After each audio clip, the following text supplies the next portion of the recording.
Please stand for the pledge.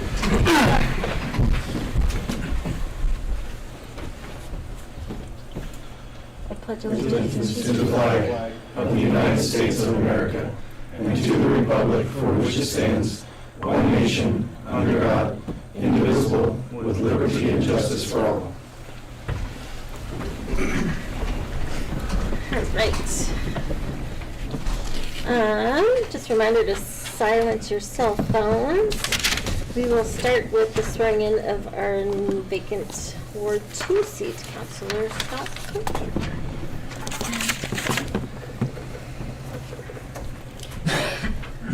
Tyler, can you grab some photos of me? If I do, I'll disconnect Dan, and we don't want to do that. Thank you. Okay, I'll let my cheaters Oh, that's good because I can't see it.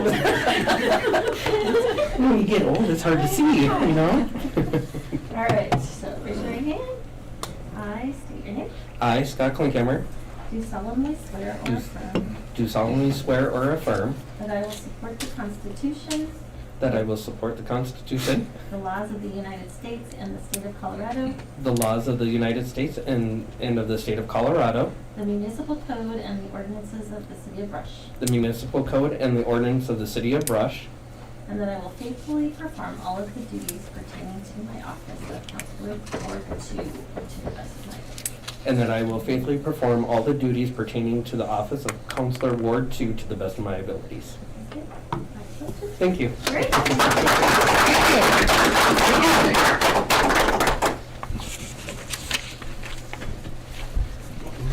Thank you. It's nice to be back. All right, so now we can start with roll call. Mayor Sherman? Here. Councilor Klinkhammer? Here. Councilor Lundstrom? Here. Councilor Scalise? Here. Councilor Spradlin? Here. Councilor Tyree? Here. All right. Almost have a full council. We'll start with the approval of the agenda. Does anybody have any additions or corrections for the agenda for tonight? If not, I'd look for a motion to approve. Move we approve the agenda for regular meeting January 27th, 2025. Second. Any discussion? Roll call vote. Councilor Lundstrom? Yes. Councilor Tyree? Yes. Councilor Klinkhammer? Yes. Councilor Scalise? Yes. Councilor Spradlin? Yes. Mayor Sherman? Yes. All right, that motion passes. The approval of the minutes. Everybody had a chance to read through the minutes of our last meeting. Does anybody have any corrections or revisions? If not, we look for a motion. I move we approve the minutes of the January 13th, 2025 minutes. Second. Any discussion? Roll call vote. Councilor Spradlin? Yes. Councilor Scalise? Yes. Councilor Klinkhammer? Yes. Councilor Tyree? Yes. Councilor Lundstrom? Yes. Mayor Sherman? Yes. Motion passes. All right, visitors and delegations. First off, we have Marsha Cody, the superintendent of the Brush School District. Welcome.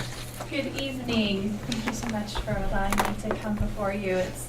Tonight I just want to introduce myself as a superintendent for Brush School District and also share how much I appreciate meeting with your various employees. Both Mr. Torres and Mr. Purvis and Dale and the chief all have been very gracious in making time to meet with me and partner and help me to get caught up to speed with what's going on. We've had a lot of conversations. I call it the BSC site solution plan. We used to call it a traffic study. We called it a site solution. Also just talking about how we best partner from work-based learning opportunities, both also with like grants and with the facilities, and just wanting to make sure that as a school district we're a good partner. A couple of little things before you can ask me any questions you would like are we have 2 strategic goals this year, and I've talked about it a lot with staff, and there are 2 focus areas that I are honed in on, and one is building trust. Based off of a survey that was conducted last May of 2024, that showed to be a need. So this year, as a school district, we've really been focusing on building trust. And then the second is the Beat Digger way for instruction. So making sure that we are providing the highest quality instruction in every classroom for every student. And that is our focus. And that high quality instruction looks like learning objectives, engaging every student every day in every class, making sure we have varied assessment practices, and we're giving specific and actionable feedback. That is key. That is where our focus is, because like all of you, as a school district, our staff have these hearts that want to make Brush School District, the Brush community, a wonderful place to be and a wonderful place for kids, for our students. So again, just want to thank you for allowing me to be here. And any questions you have for me or anything you would like me to research and report back on at a later date. We never call Mr. Torres, by the way. That's That's fine. It threw me. So. Like, who's that? It's very cool to know that we are working together. That's really, that's awesome. Yeah, So, we're really excited to have yeah, you. very excited. They're great. Everybody has been absolutely fantastic. They have been, and so just appreciate it Cool. a lot. Very good. Well, we appreciate you. Thank you. It's great to be here. Thank you for your coming. time, and I hope you have a wonderful evening. I'm going to step out, but thank you. Thank you. Thank you. All right. Next we have the introduction of a regional grant navigator, Region 1, Kent Vance. Good evening. My name is Kent Vance. I am the new Region 1 grant navigator with NECALG. I've been researching quite a bit of grant capabilities. I'm working heavily with Alyssa up at the grant navigator position in the state of Colorado. I've worked quite a bit with Tyler here, and I've known Miranda all my life. So, all her life, I should say.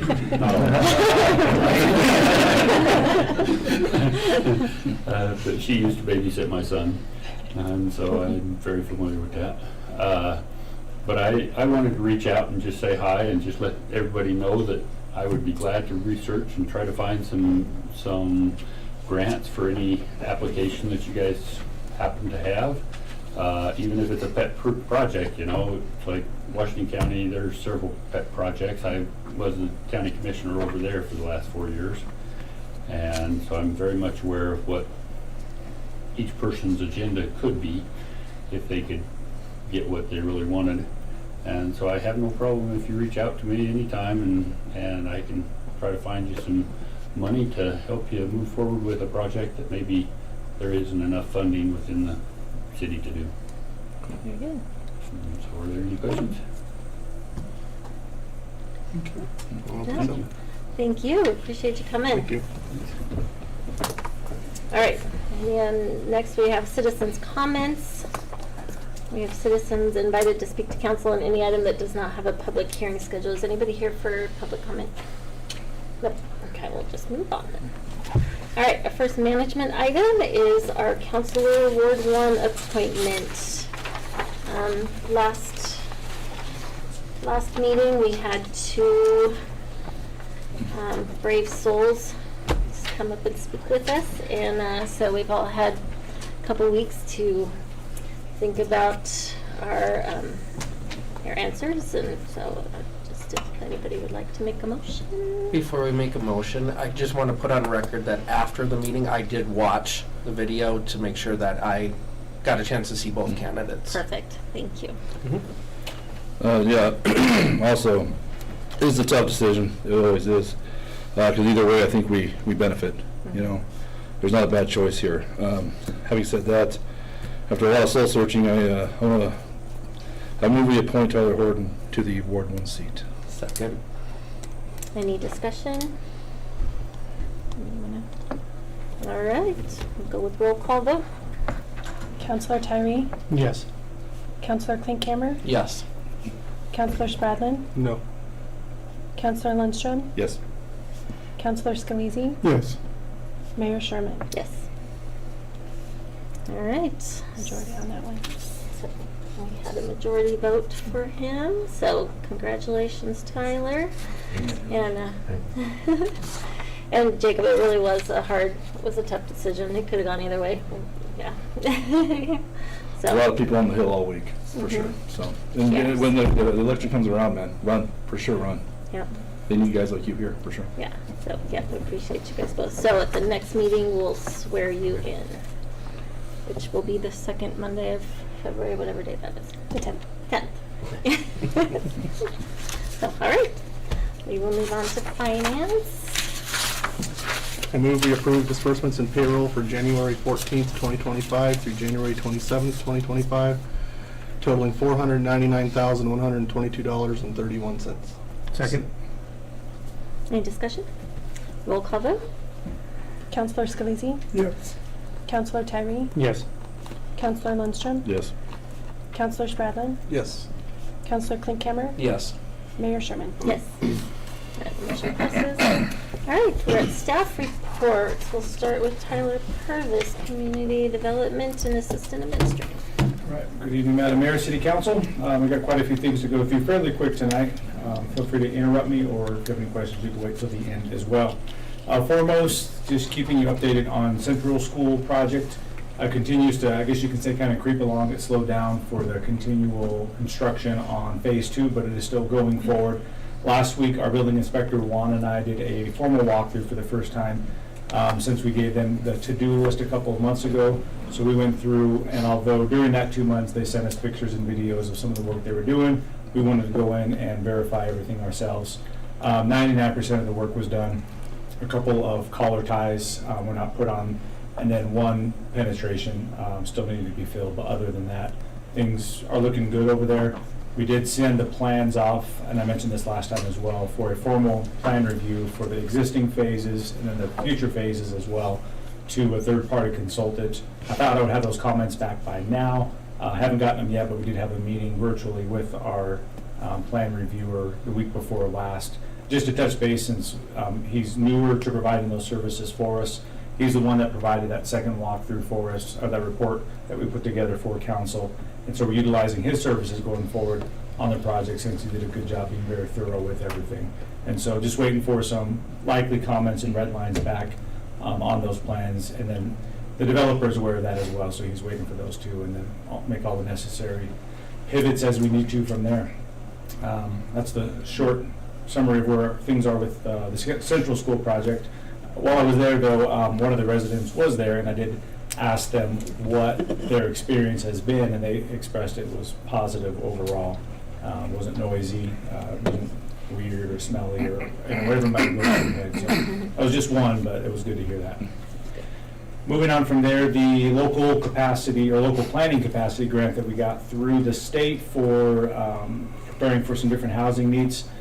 Finalizing the details to get started with them in the next couple of weeks. Got on a call last week with them to talk about all the next steps going forward. They asked for a lot of documentation to get things ready on their side, so they know kind of the setting of what things look like around the golf course as far as a stormwater pond, infrastructure that exists along Mill Street and Hospital Road. And then we'll be meeting with them. There'll be community engagement as we develop this process and ultimately plan over the next 5 to 6 months or so. We also, I mentioned this before, but we got formal approval. We got all the documentation for it.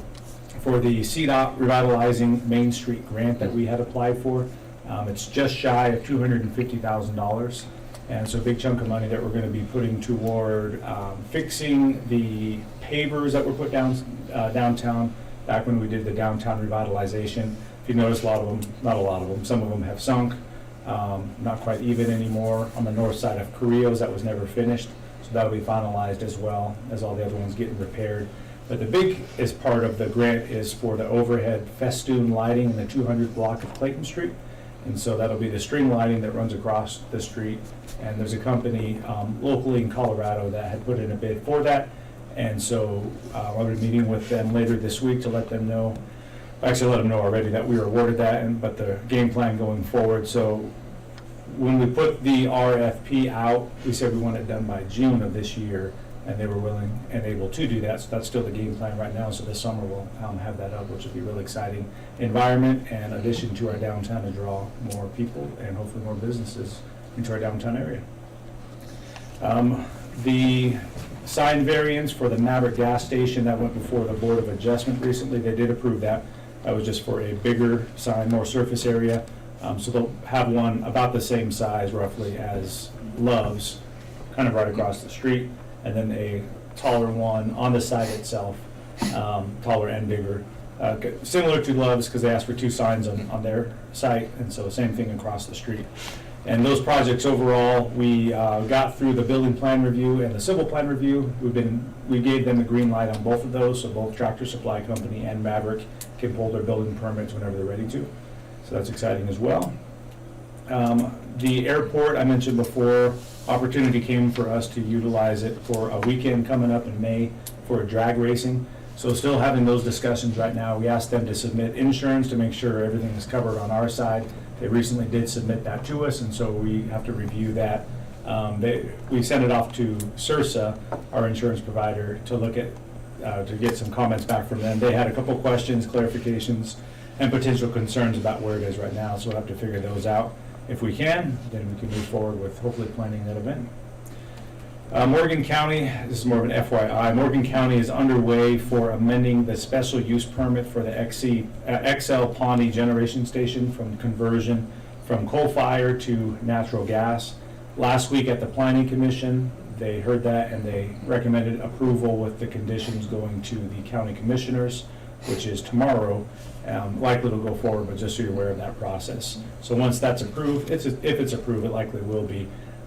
Included with that will be a on-site water treatment or wastewater treatment facility as part of how they have to do things for that conversion and operation.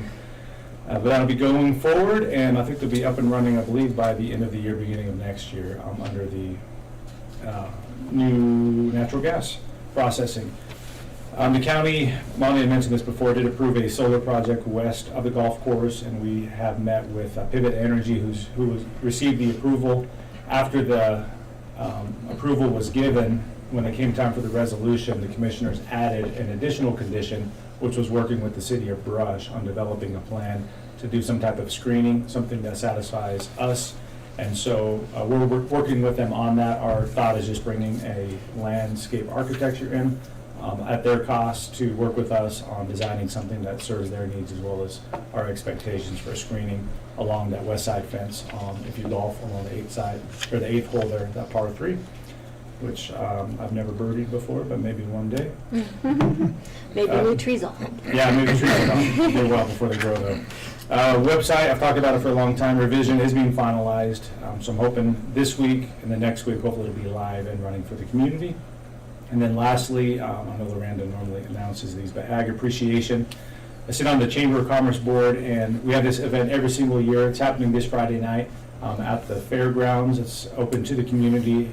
They can get tickets from the Chamber of Commerce, and it's essentially to celebrate the vital contributions of the local agricultural community. So dinner is provided, some awards are given out, scholarships given out, and they have a stand-up comedian this year providing some entertainment. So those are our reports. Any questions? Good, Thank you, Tyler. Police Chief Bucksteiner. Evening, everyone. Just a few things to go over. One, I want to start off every meeting by thanking my staff. Over the last couple weeks, we've had some, I would say, tenuous calls in town with a specific person who has started to harass my staff, following them around, has actually started to drive around their personal residences in the area. So shown a great amount of resiliency. It's very scary to be sitting at home and you happen to know the person that you arrested is driving by. Why are they there? What are they doing? So I just want to give a shout out to my department for dealing with this and continue to come to work and continue to do it, because I know some people would probably decide this is not the line of work they want when you get met by that kind of action. So again, shout out to my department for that. Staffing wise, we have 2 potential hirings. We're currently getting ready to start backgrounds and psychologicals and different things like that for them. So I'm hoping to get somebody, 2 people started with the next 2 to 4 weeks, hopefully. So it's going to strain our field training a little bit because we don't have a lot of field trainers right now, but I figured it's probably a good problem to have, and we're going to push forward, and it'll be a little bit of a strain for a little bit, but summertime we should be good to go. Lastly, I don't know if anybody's noticed online, within the last couple weeks we had an agency or an organization called Colorado Pet Patrol show up in Brush. So I was unaware of who they were, but from what I understand, they're an organization that attempts to lure people that are trying to chat and meet up with young kids. They were in town because they had contact with one of our citizens that was doing said thing. They contacted us, letting us know that they were going to make contact with the person. We got on scene relatively quickly. There wasn't any kind of violence or anything that was going to take place. So once we got on scene, they told us kind of what was going on, identified who the person was that they were in talk with, provided a binder full of information, including text messages and other stuff that they've had. They're completely cooperative with us, ended up going to the police department where they started the report and we started the investigation. So I know there's been a lot of online fervor going on because people are under the impression that this should have been, he should have been arrested right away. Not recognizing that arresting somebody right away basically starts a very quick clock for us, and we don't have a lot of opportunity to act right away. So we've had an open investigation. We want to do everything right. We want to do everything thoroughly so that we can get not just the arrest but the prosecution in the end. So it's in the hands of my investigator right now, and she's going to do everything she can to get this solved as quickly as we can. We want to do it quickly, but we also want to make sure that there's going to be a good ending to it. So it doesn't benefit us at all to hurry up and rush through things and then have the person get away or prosecution not happen. So if anybody reaches out to you with questions and concerns, we're just asking. I know there's a lot of emotion to it. I know there's a lot of this kind of situation, brings out a parent in a lot of people, and they think that something needs dealt with quickly. But keep your hostilities and angers, to yourself. If you have any criticisms, please do it constructively and non-violently, so that we don't cause any more issues it is, and let us handle it, and we'll take care of it as quick as we can. Any other questions for myself?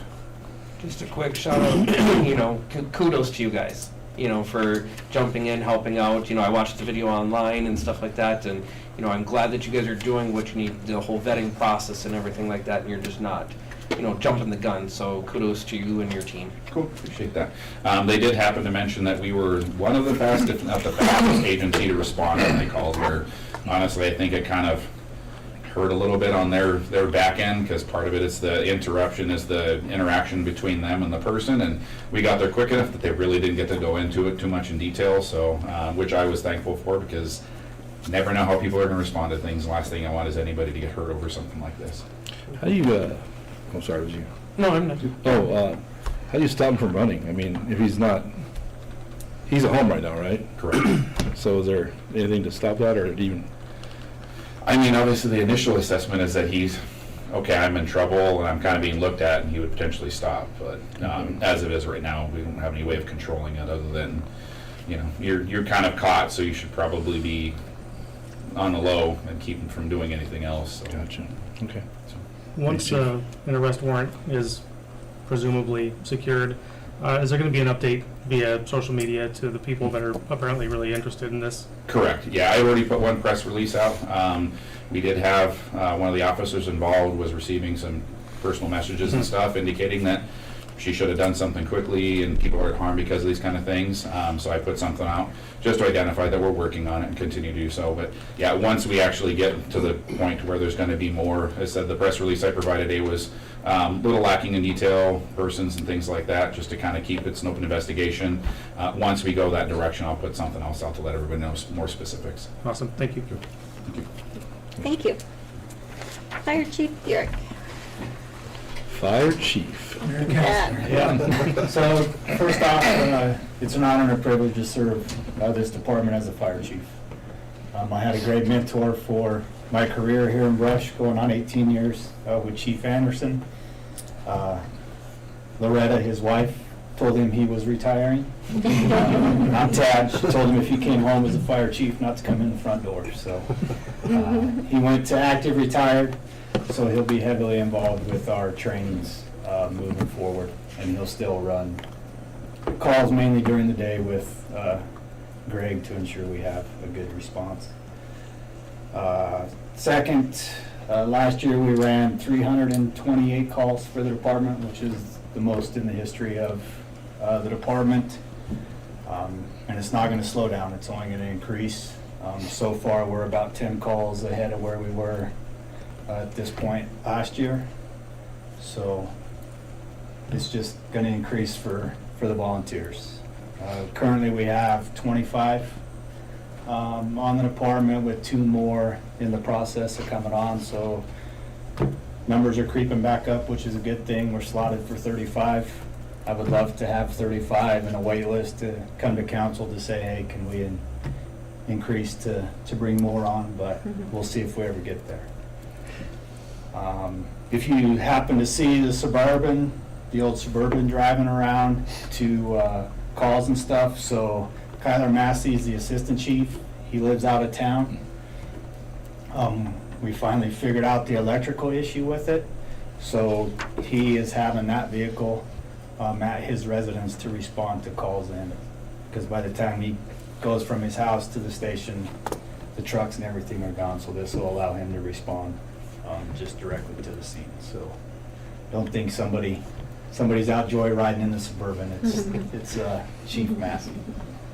So we currently have 12 members in Firefighter 1 Academy. That'll run through May, and if all 12 complete it, that'll be the most certified Firefighter 1s we've ever had on the department at one time. So that just helps with grant funding and everything else, and it better serves the community. So that's where we're at. Everything's done to the outside of the station. The turf's in, memorial's done, the heating system's back up and working. It looks really nice. So It does look nice. when it warms up, we'll paint the exterior doors to match the rest of the building, so the old brown goes away, and then we have a few items to finish up on the inside, and it'll be complete. Nice. Any questions for me? We appreciate you guys putting the time in and getting that finished. I know we were nagging you a little bit, but you took it well, and and congratulations on Well, it. congratulations. Congrats. Thank you. Look forward to working with you. Appreciate it. Thank you. All right. I know you're going to talk for Lance. Dale Colrick. Public Works. Thank you, Mayor, Council. Currently, with our street department, they're starting to move into doing some tree trimming and stuff, if we're not removing snow and sanding intersections, as it were. We're gonna try to hook up some of these city trees that we collect these work orders for throughout the year, try to get out there and get those trimmed up and taken care of, and then we're gonna move over to the golf course. There's about 13 trees, I guess, that are dead out there that they're wanting to get removed, and so we'll start working on that and just keep moving forward in those areas. And then with our water department, they're out actually replacing meters. Now that we got done with meter reads, it's time to start swapping out some of our meters to new meters that will hopefully be able to just do radio reads. Currently, we're about 40% completed with the upgrades to the new meters. And so we'll be working here pretty quick on obtaining an FCC license in order to utilize a certain frequency that's owned by Census to do that. I think Lorraine will probably be reaching out to every one of you at some point in time, because you have to disclose any association you have with radio stations and the like, and FCC licenses and stuff. But it'll be a great enhancement for our water crew to be able to just drive around the city one time and pull all the meters all at once, and that'll free up our crews from 3 to 4 days worth of out there stomping around in the cold and the like. So looking forward to getting that going. As far as water goes, I wanted to give you a quick update on where we're at with our reverse osmosis project. It's hard to believe that we've been working on this for over 3 years now, but it's starting to pick up, getting a little more and more. With this, we've got a site selected. It's going to be south of that parking lot down by the Prairie Ponds. We looked at all the different available sites out there for us, and this seems to be probably the best suited. With that, we've got no less than 4 different companies and consultants and engineers working for us on this project. And just a quick update on where they're at. With this, we have Adaptive Resources, which is a consultant that manages they monitor our water rights and our accretions, depletions, and everything else. And with that, they're also going to be preparing a hydrogeologic study of the proposed area, and we'll hopefully get that proposal here first part of February. And the idea is we're going to look at the site and make sure that its production capacity is there in that aquifer. So just because there's water there doesn't mean it can produce. And so that's one of the things that we're going to task them with. And the other part of that is going to be prepare a report on our groundwater depletions and South Platte River impacts. And we'll use this report to give to our water attorneys to submit to water court. And so again, I expect this proposal to come before us first part of February. It'll probably go to Monty and we'll start looking at it from there. Make sure it's covering everything it needs to cover, and it's going to be doing that. He will also, Adaptive Resources will also be preparing well permits for our raw water wells. And I say wells, even though we're planning on only drilling one raw water well, we're going to actually permit 2 of them. So in the future, it's already been through water court, it's ready to go. The permit will be there, all we have to do is install it at that point. Next, we'll take that information, both the reports as well as the well permits, and we're going to move them on to Fritz Holloman with Bishong and Holloman. They are our water attorneys, and with that, once Adaptive Resources determines the suitability of the aquifer, then we will submit for those well permits and that impact study, and then Fritz will then at that point submit that to water court to have it adjudicated. So. Next, you're probably more familiar with Respect, who used to be JDS Hydro. John McGinn, our longtime water and utility engineer.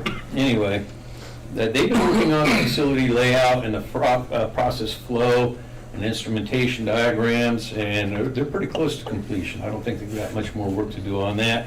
They're finishing up what we call a basis of design report that we've got to submit to the drinking water section of the Water Quality Control Division of Colorado Department of Public Health and Environment. So once we get this basis of design report, we can start looking on that. Next, of course, we know that we're going to have to get some sort of financing, so it was good to hear that we've got, a grant manager or navigator on board with the city as well, because one of the first steps to obtaining some of this financing, whether it's grants or whether it's loans, they're going to be working, JDS Hydro or Respect is going to be putting together a project's need assessment, what we call P&A, and no matter who you go to for your financing, you've got to have one of these. So the intent is get everybody in the room that has financing, even if we're not going to use them, get everybody in the room and go through this project needs assessment. Next, of course, you're all aware, they've been working on water rates and financial projections on how we're going to be able to afford this particular project, and they're also updating their timeline for our milestones. Next, the next company that we have working out there is Petrotech. Petrotech is a company that deals with deep wells, not only with, say, like the energy production industry, but also with anything that deals with deep wells. And so they finished their first task, what we call Task A of the brine disposal well study, which determines the feasibility of the geological formations that make sure that they are available for disposal of brine. And we're talking about a well that goes down about 8,000 feet. So this is not just go punch a hole. These are very serious.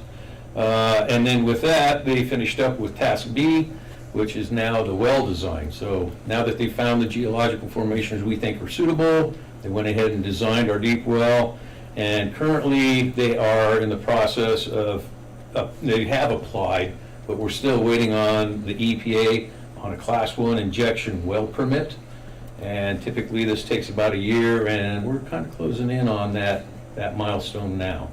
So we'll have to see. But then again, the EPA works at their own pace. You don't get to go to the head of the line just because you want to. They'll take it as it comes.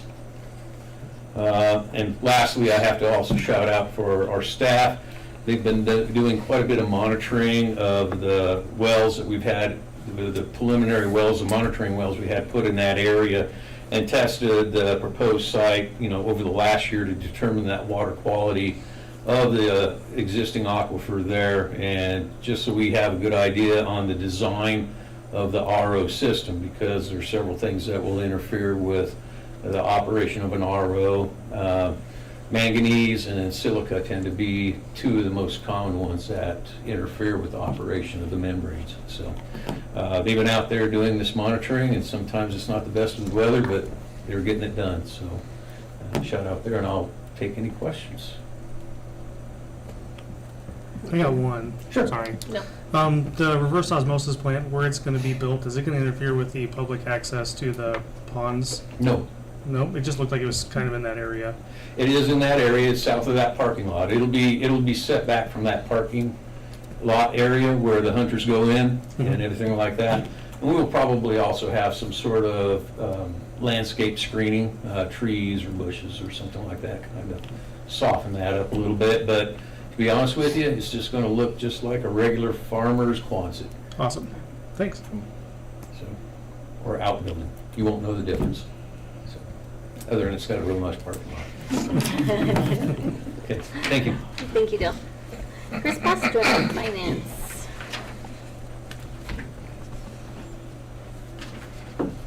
Good evening, Mayor and Council. It's great to see you all again. Just a reminder of their annual utility rate increase that's going to be happening with our January, take effect with our January billing. This does include trash and garbage. It will increase 10%, which is about $3.12, moving residential and business from $31.20 to $34.30 per month. Wastewater will increase 7%, which is $4.13, which would be from $59 to $63.13 per month for both residential and commercial. We continue to work alongside Paycom, our online HR and payroll third-party administrators. Staff has been extremely supportive and patient with this new change. One thing we're finding is becoming automated can sometimes be a blessing and a curse at the same time. So we're working through that. And our finance team continues to work through the year-end 2024 processes. The W-2s and 1099s have been completed and will be distributed by the end of the week. And then we can concentrate on the financials. So that's what I have for you this evening. Any questions? Okay. Thank you, Chris. Miranda Becker.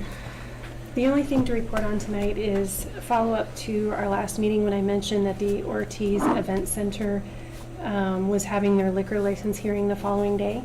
We did have a member from the public come in and express his concerns. I had also seen some concern out there on Facebook, and while it was inadmissible, he did share a lot of those concerns. And in response, the judge did approve, but with some conditions.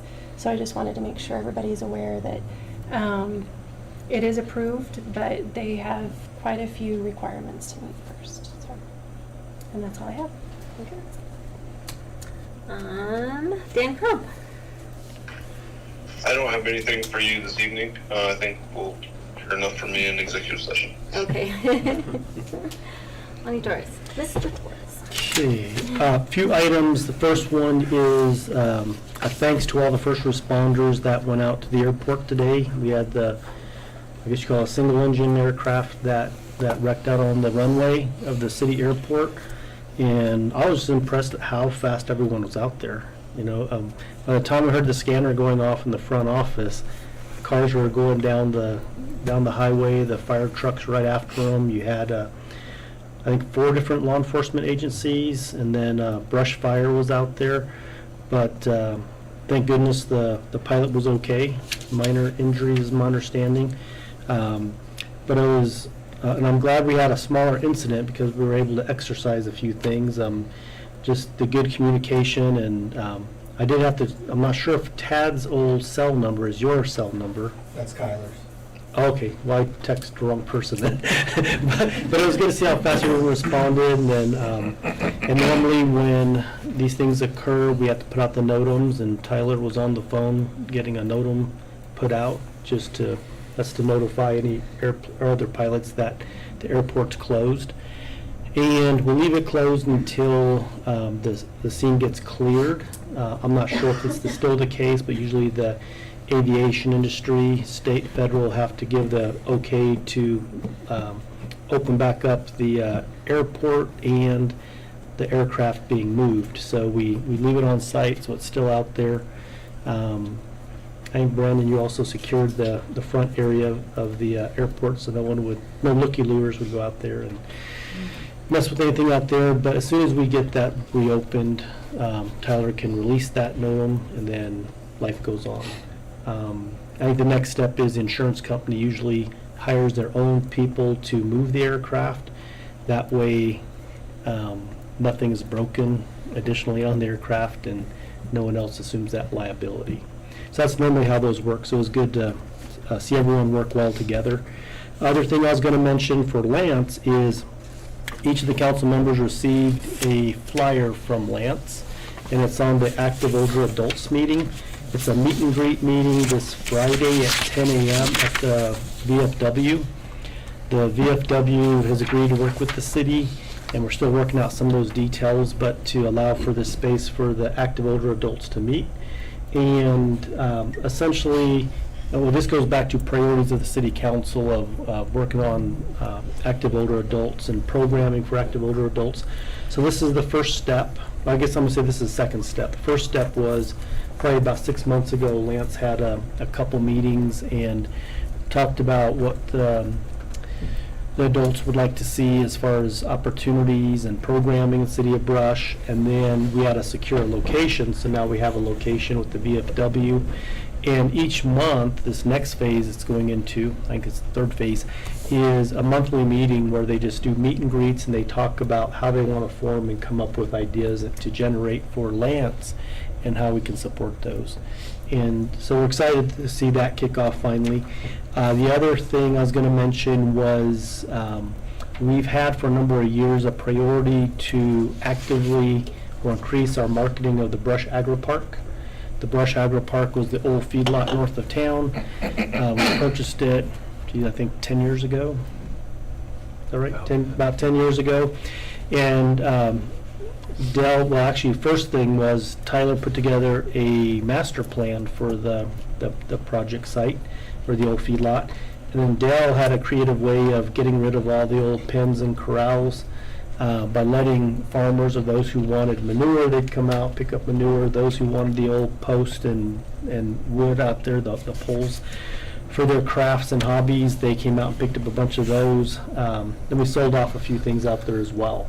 So now it's the Brush Agri Park, and our economic stakeholders meeting today at lunch. We talked about let's put together an action plan. And so to keep the council members in the loop on this, is the first thing is the master plan for the Brush Agri Park. Tyler and his team, they're going to start looking at revising that, updating it to what's out there today, because since we purchased it, we have one business out there. We also have a solar garden out there. We've had streets that have been built, water, wastewater infrastructure that's out there that's been improved, and a stormwater pond, so it's almost shovel ready. So we want to advertise that a little bit more, so we need to first update the master plan. And then the group felt that it would be important to put together a marketing flyer. And that marketing flyer, we have an example through MCEDC's a study that they had done, for the area. So we've got an example there that we can use and modify. And then also we need to identify what's the cost point of each of the lots out there that we have. Some are more shovel ready than others. So we're going to relook at that again and see what we can do there. We also want to come up with a list of business types that may be really compatible with the Colorado land processors out there, and it being an old feedlot, so that we can target those industries. And then also we're going to have some discussions on how can we market it through real estate companies. Do we list it with one? Do we open it up for all? Do we do RFPs? So we're going to look into that next, and then we'll move forward with heavy marketing. And I'm going to guess that it's going to take a few months to get a lot of these things worked out, but then hopefully by the first of the summer we'll be ready to start marketing it heavily, is our plan. And last thing, on a few previous discussions I've had with council, we are getting closer on a property acquisition, and we just have a little bit more legwork to work on that one, and we can probably bring some information back to council on that. That's all I have. Okay, thank you. All right, mayor and council reports. Any councilors have anything to share? I do. So Steve Rhodey is the museum director, will be stepping down, he's retiring, and they're looking for a replacement. So if you're interested in something like that, contact Monty, Lance, or myself. He's going to stay on for phone calls, or if he can help out or advise or whatever. Much like Tad, his wife told him he's retiring because they want to start traveling, so he wants out. I don't want to see him fake his own death to get away from us. So if anybody's interested, please let me know, and we'll get you in the interview process. Also, Valentine's Day, the comedy show's back. This time I'm pretty excited. I've never got to book this guy before. He actually hit a couple of Denver comics with Grolix. They had a TV show on True TV called Those Who Can't. He's a little edgier, so he's up my alley, but I'm excited to have him down here, Ben Roy, so it'll be a fun time, and if not, I'll have a good time, so I don't know what to tell you, but it'll be fun, so hope to see you guys there. And there's 2 shows that night. 2 shows, that's why I was able to get him, because we could offer him 2 shows. So. Anybody else? I don't really have anything either. All right, so we have 3 executive sessions that we need to do. So I need a counselor to make a motion to move into executive session. I can read it. I move that we go into executive session pursuant to Colorado Revised Statutes, Title 24, Article 6, Section 402, and subsection 4B, for conferences with an attorney for the local public body for the purpose of receiving legal advice on specific legal questions. The purpose is to receive legal advice for a water strategy, and pursuant to Colorado Revised Statutes, Title 24, Article 6, Section 402, and subsection 4B, for conferences with an attorney for the local public body for the purpose of receiving legal advice on specific legal questions. The purpose is to receive legal advice on strategy for the Ben T project, and pursuant to Colorado Revised Statutes, Title 24, Article 8, Section 402, and subsection 4B, for conferences with an attorney for the local public body for the purpose of receiving legal advice on specific legal questions. The purpose is to receive legal advice on legal matters concerning the police department. Second. Any discussion? Roll call vote. Counselor Klinkhammer? Yes. Counselor Tyree? Yes. Counselor Lundstrom? Yes. Counselor Spradlin? Yes. Counselor Scalise? Yes. Mayor Sherman? Yes. All right, so we'll go into executive session. It's going to take a little bit for us to get ready. Okay. I gotta tell you, I think Nathan does so well that he should just be our executive session guy from now on.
Yes. Yep. Everything's set back up again. Okay. Perfect. Thank you. Thank you.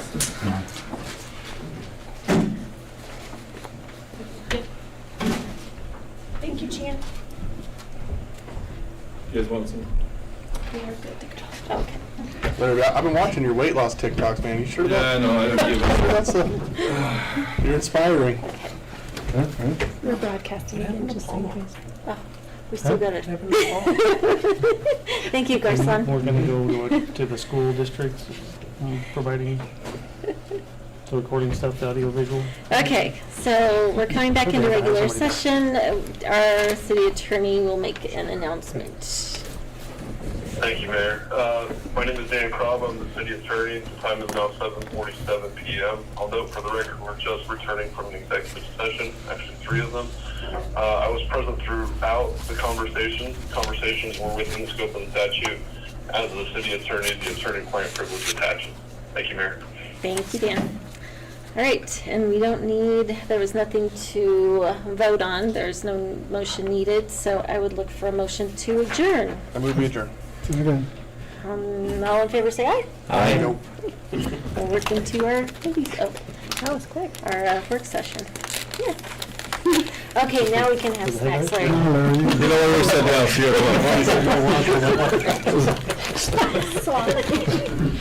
So are we ready to rock and roll? Let's do it. All right, very good.